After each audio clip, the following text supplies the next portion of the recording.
A very good morning to all of you. Moving further on time and work, today we are going to take a very important question. A very important in fact. Question कहता है ए और B आपस में मिल गए तो 12 दिन में एक काम करने में सक्षम है। बी और सी आपस में मिल गए तो 16 दिन में एक काम करने में सक्षम है। ओके, अब स्टोरी क्या कह रहा है, मतलब this is your input. Question के इनपुट में ऐसा कुछ दे रखा है।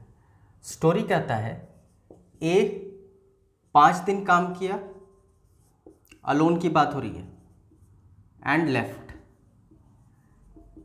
बी 7 दिन काम किया, फिर से अलोन की बात हो रही है, and left.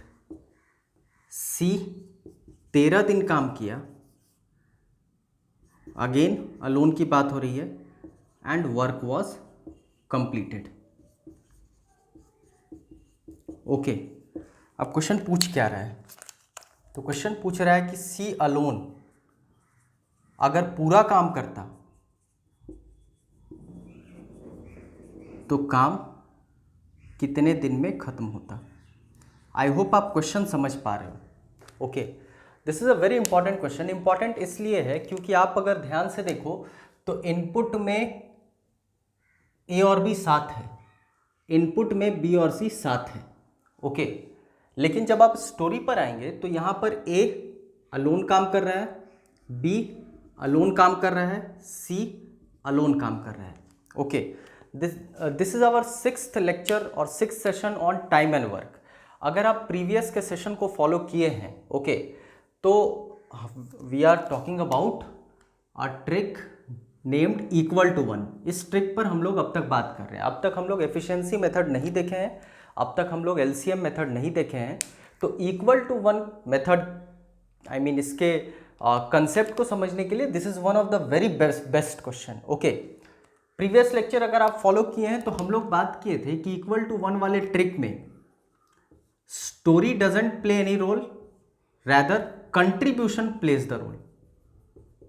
Contribution plays the role. Okay, मतलब पहले ए आया, पहले बी आया या पहले सी आया, सवाल उस पर डिपेंडेंट नहीं होता है। सवाल डिपेंडेंट होता है कि ए ने कितना योगदान दिया, बी ने कितना योगदान दिया और सी ने कितना योगदान दिया।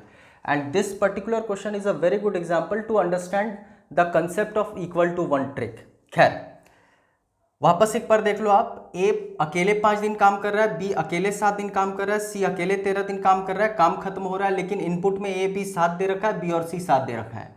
जस्ट फॉर अ मिनट, अगर सिचुएशन ऐसा होता कि ए एक्स दिन में एक काम, बी वाई दिन में एक काम और सी जेड दिन में एक काम, तो आप कहते ए एक दिन में 1/x, आप कहते बी एक दिन में 1/y, सी एक दिन में 1/z। This is just one example to relate the topics. खैर, अगर मान लो सिचुएशन ऐसा रहता और ये वाले स्टोरी को इस पर बिठाना होता, तो हम कह रहे हैं ए एक दिन में 1/x करेगा तो 5 दिन में 5/x करेगा, बी एक दिन में 1/y करेगा तो 7 दिन में 7/y करेगा, सी एक दिन में 1/z करेगा तो 13 दिन में 13/z करेगा।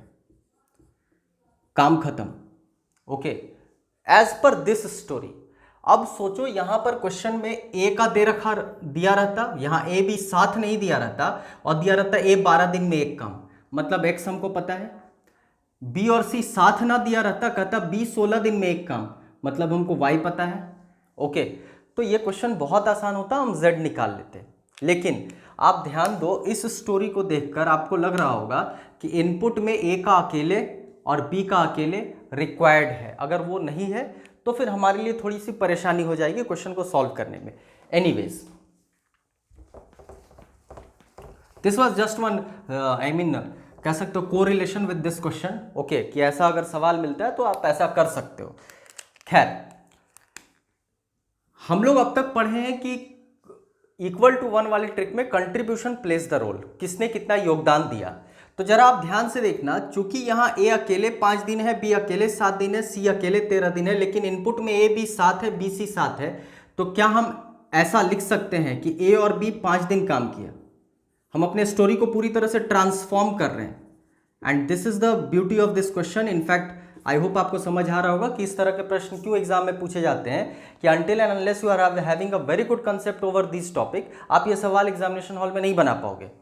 जैसे ए और बी 5 दिन काम किया, हम कहें बी और सी 2 दिन काम किया, और हम कहें सी 11 दिन काम किया। ओके, जरा आप ध्यान से देखकर बताओ कि इस सवाल में और इस सवाल में कंट्रीब्यूशन में किसी तरह का फर्क है या नहीं। बहुत आसान है, हम देखेंगे ए कितना काम किया इस स्टोरी में। ये पूरी तरह से हमने अपने स्टोरी को ट्रांसफॉर्म कर दिया है। तो जरा आप देखो, ए 5 दिन काम कर रहा है। ओके, ए यहाँ कितना दिन काम कर रहा है?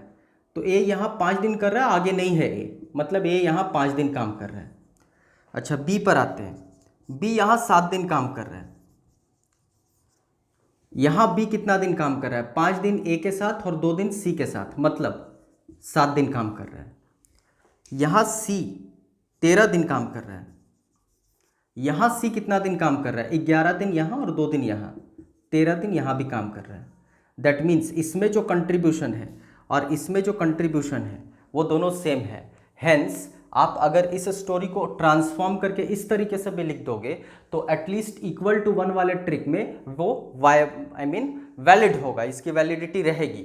अब आपका सवाल कुछ भी नहीं है, सवाल बन चुका है ए और बी 5 दिन काम किए। आई होप आपको यहां से दिख रहा होगा कि ए और बी का एक दिन का काम कितना है? 1/12। बी और सी का एक दिन का काम कितना है? 1/16। हमको सी के बारे में नहीं पता है, हम बोले सी जेड दिन में एक काम करेगा, तो सी एक दिन में 1/z काम करेगा, या एक्स भी आप मान सकते हो, कुछ भी मान सकते हो। ओके, ए और बी 5 दिन काम किया, एक दिन में 1/12। हेंस अब हम लोग फाइनल आंसर की तरफ पहुंच रहे हैं। 1/12 एक दिन का काम, 5 दिन का काम, ये 5 दिन, दैट मीन्स 5/12। बी और सी 2 दिन, बी और सी एक दिन में 1/16, तो 2 दिन में 2/16।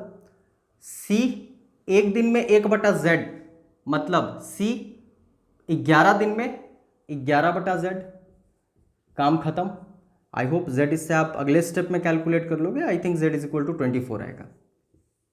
ओके, मतलब सी अकेले अगर काम करता तो उसको 24 दिन लगता।